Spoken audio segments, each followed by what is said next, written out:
पांच पति होने के बाद भी द्रौपदी पर थी इन पांच पुरुषों की कुदृष्टि।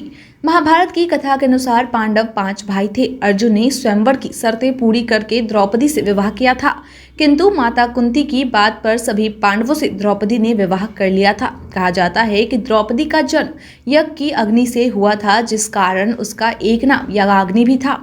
द्रौपदी अत्यंत सुंदरी तो थी ही, साथ ही वह वीर और गुणवान भी थी। द्रौपदी के पिता राजा द्रुपद थे। जब राजा द्रुपद ने द्रौपदी के विवाह के लिए स्वयंवर का आयोजन किया था, तो द्रौपदी के गुण और सुंदरता के बारे में जानकर पूरे भारतवर्ष के बहुत से राजकुमार द्रौपदी से विवाह की इच्छा को लेकर पांचाल में स्वयंवर में पहुंच गए थे। पांडुपुत्र अर्जुन ने उस स्वयंवर में सभी शर्तें जीतकर द्रौपदी से विवाह किया था, किंतु घर पहुंचने पर अपनी माता कुंती के कहने पर द्रौपदी का सभी पांचों पांडवों से विवाह हुआ था।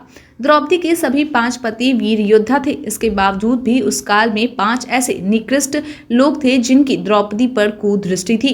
आइए जानते हैं कि वे कौन कौन लोग थे जिनकी द्रौपदी पर कुदृष्टि थी। जयद्रथ का विवाह दुर्योधन की बहन दुशाला के साथ हुआ था, परंतु जयद्रथ द्रौपदी के रूप सौंदर्य पर मोहित था और वह उसे अपनी पत्नी के रूप में देखना चाहता था। जब पांडव लोग कौरवों से जुए में सब कुछ हारकर वनवास में थे, उस समय की बात है कि एक दिन जयद्रथ ने द्रौपदी को देख लिया। उस वक्त द्रौपदी अकेली थी और ऐसे में जयद्रथ ने द्रौपदी का हरण कर लिया और उसे रथ में बैठाकर अपने राज्य की ओर चल दिया। लेकिन समय रहते पांडवों को जयद्रथ के इस कुकृत्य की जानकारी हो गई और उन्होंने जयद्रथ को पकड़कर उसे दंडित किया। कीचक वनवास काल में अज्ञातवास के समय पांडवों ने राजा विराट के यहाँ शरण लिया था। राजा विराट का एक शाला था जिसका नाम कीचक था। कीचक बहुत बलवान था। द्रौपदी को देखकर कीचक कामासक्त हो गया। जब द्रौपदी को कीचक के गंदी नियत का पता चला तो उसने कीचक के विषय में पांडवों से शिकायत कर दी। एक बार कीचक ने रात के समय द्रौपदी को अपने कक्ष में बुलाया। तब हुआ यह कि भीम ने द्रौपदी के वस्त्र पहनकर कीचक के कमरे में दाखिल हुआ। तब कीचक ने ज्यों ही भीम को द्रौपदी समझकर उसका घूंघट उठाया, भीम ने कीचक पर हमला कर उसका वध कर दिया। दुशासन जब पांडवों को कौरवों ने जुआ खेलने के निमंत्रण दिया था, तो क्षेत्रीय धर्म के नाते उन्हें इस आमंत्रण को मंजूर करना पड़ा, लेकिन कौरवों ने पांडवों के साथ छल करके उन्हें जुए में हरा दिया। जुए की बाजी में द्रौपदी को भी लगा दिया गया था और पांडव जुए में द्रौपदी को भी हार गए थे।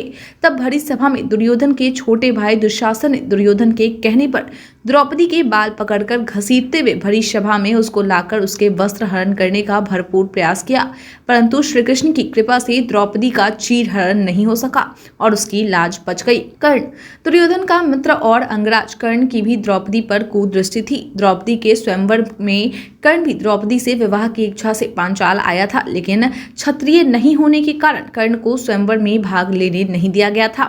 इस बात से कर्ण बहुत क्रोधित हुआ था, जिसका बदला द्रौपदी से कर्ण ने उस समय लिया था जब जुए में पांडवों के हार जाने के बाद द्रौपदी को सभा में लाया गया था। उस समय कर्ण ने द्रौपदी से कहा था कि जो स्त्री पांच पतियों के साथ रहती है उसका मान कैसा और अपमान कैसा।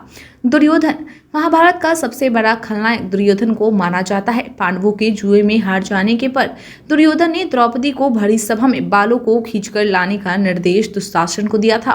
दुर्योधन ने ही द्रौपदी को निर्वस्त्र करने की भी आज्ञा दी थी। द्रौपदी को सभा में खींचकर लाए जाने के बाद दुर्योधन ने अपनी जंघा पीटकर द्रौपदी को अपनी जांघ पर बैठाने की बात कही थी। इसी अश्लील वचन को सुनकर भीम ने युद्ध में दुर्योधन की जंघा तोड़ डालने की प्रतिज्ञा कर ली थी और युद्ध के अंत में भीम ने इस प्रतिज्ञा को पूरा भी किया था। द्रौपदी पर कुदृष्टि रखने वाले इन पांच पुरुषों के बारे में आप क्या जानते हैं और इनके इन कुकृत्यों पर आप क्या कहना चाहेंगे? कमेंट करके जरूर बताएं। आज के लिए इतना ही, धन्यवाद।